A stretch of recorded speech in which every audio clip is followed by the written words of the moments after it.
Hi guys! Good morning! Welcome back to my channel. So, lumipat na tayo from Shinjuku to Yokohama! Welcome to Yokohama! And yes, nag-i-stay po kami dyan sa malaking yan. Dito sa may Intercontinental Yokohama Grand. And yes, hindi ko na po ikakaila, very upscale, very high-end, one of the most luxurious hotels around the Yokohama port, which is again the Intercontinental Yokohama Grand. I am so thankful kay Lord.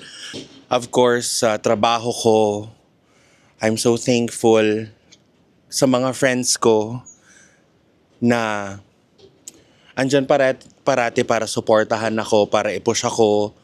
And wala, I'm just overwhelmed. Kasi nung first time naming punta dito sa Yokohama, nakikita na namin to. Itong Intercontinental Yokohama Grand. And it has always been our dream to stay in this kind of hotel. In this hotel to be specific. Ito mismo. And now it has happened. So, it just goes to show na if you really want something, if you ask, God, pray, work hard, most importantly, and to do your best para makuha or makamit lahat ng mga dreams mo, it will happen no matter what, no matter how, it will happen. So yeah, I just wanna welcome everyone sa ating Yokohama trip. And as you can see kanina, nag-breakfast na tayo sa Club Lounge ng Intercontinental. This is another adventure. So I want you guys sana if you can come with us and experience Yokohama all over again. Let's go. Hi guys. So bumalik na tayo ngayon. Kasi saan? Ay, doon sa mga ano. Kunan mo nga.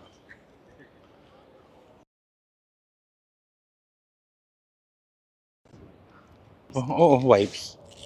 Ayan. Anyway, andito tayo naglalakad sa may walkway. Guys, eto yung pinag-i-stayan namin na hotel. Katulad ng sinabi ko sa inyo kanina. Tapos dyan yung pangalan nito, yung club lounge na kinainan natin nung umaga. Tapos eto na nga yung Ferris wheel, guys. Ang ganda. Makakasakay ba tayo dyan? Mahal kaya yan? Hindi naman siya Disneyland. Anyway, eto yung walkway, guys. So yes, pupunta kami sa gitna ng karagatan. Wow! OA.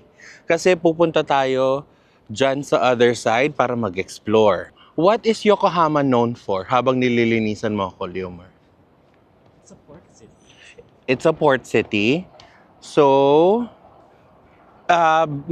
big ba dito ang sushi? Coastal town since so seafood. Seafood. Okay, that's good. Oh, by the way guys, dito din matatagpuan, napakalalim na rin ng Tagalog. Mga cruise ships. Nga pala, since port city to, dito din yung daungan ng mga cruise ships and ships in general na pangdagat. Tapos, syempre cut yun. May madadaanan tayo dito guys, which is the Cup Noodle Museum. Actually, makikita na sa dito. Actually guys, we've already been here. Couple of times or just once? Twice. Once. Last summer yung last time kasama. Yes. Yung last time na pumunta kami dito, together with our friends, group of friends. Sila Leo, sila Kring, ganon. I don't know if I already introduced them to you guys. Ay, may nag-film. Hindi siya akala ko nag-film. Mga movers pala. ng mga bagay-bagay. Ayan o. Nag-install sila ng aircon, guys. Ayan, yung mga tao dyan. Anyway, eto na yung Cup Museum. Madadaanan na natin. Ayan na siya, guys. Yan na yung Cup Museum. Sorry, Cup Noodles Museum pala. Cup Museum, Cup Museum. Cup Noodle Museum. Tapos sabi ni Leomer, dyan yung pwede kang gumawa ng sarili mong noodles na flavor. Yung sarili mo, with a fee, syempre. Tapos, ang gagawin nila, i-design din nila yung cup. Tapos, ipaprint nila yung name mo. Tapos, ilalagay nila sa parang plastic na inflatable na bahay, yung mismong cup noodles mo para ma-transport mo siya without you damaging the cup noodle. Sabi namin, gusto namin gawin. Pero, if it's gonna take up space sa luggage ng malaki, kasi parang, syempre inflated yun, no? So, ibig sabihin mataba. Kiss, mga mami. Mas importante yung mga ibang purchases na na medyo may kamahalan, di ba? Oo din. Yun din di ko magets eh. Kasi syempre, pagkain siya, may expiry. Alangan naman hindi mo buksan at kainin yun, di ba? By the way, andito din ang World Quarters. It's a mall. Ayan siya. Tapos, connected siya sa Aeon. Naalala nyo nung nasa May Narita tayo, guys? Yon. Aeon Mall din yon. So, parang compared sa Philippines, para siyang SM na maraming location. Nandito na yung Ferris wheel. Tapos yung roller coaster. Ganda. Tapos, dyan sa gitna ng Ferris wheel, ewan ko kung nakikita nyo, kung clear sa camera, it tells the time. Ang cute.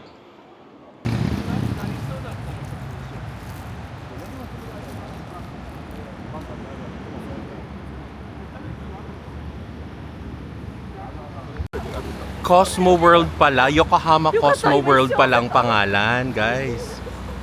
Ano? Ang ganda din. No? Oh. Ganito siya. Hanggang sa kabilang side ng river. Ayaw nga, no? Actually, Ito yung buong map. Ang cute! Ang dami din pwedeng gawin.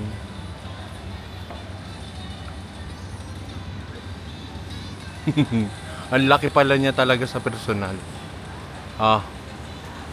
Tapos meron din silang parang sa Pilipinas, yung sabi nga ni Leomer na parang jungle log jump.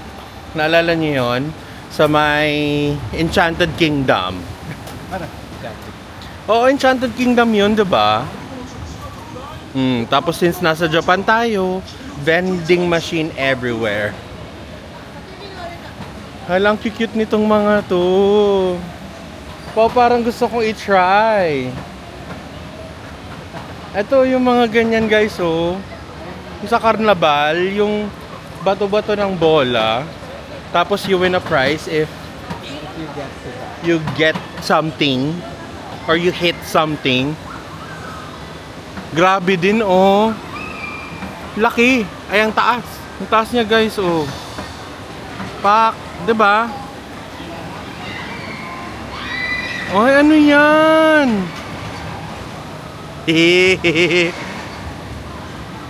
Ay, may prices dito. Ayan, oh. Ito yung mga prices, guys. Ayan sila.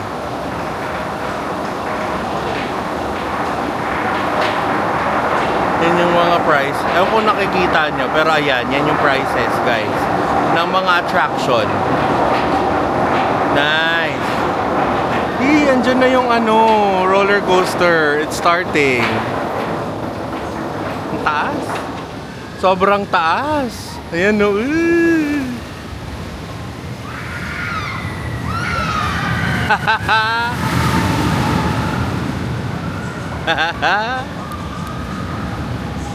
Comment down below, guys, Mahilig ba kayo sa roller coaster or mga intense na na mga ride?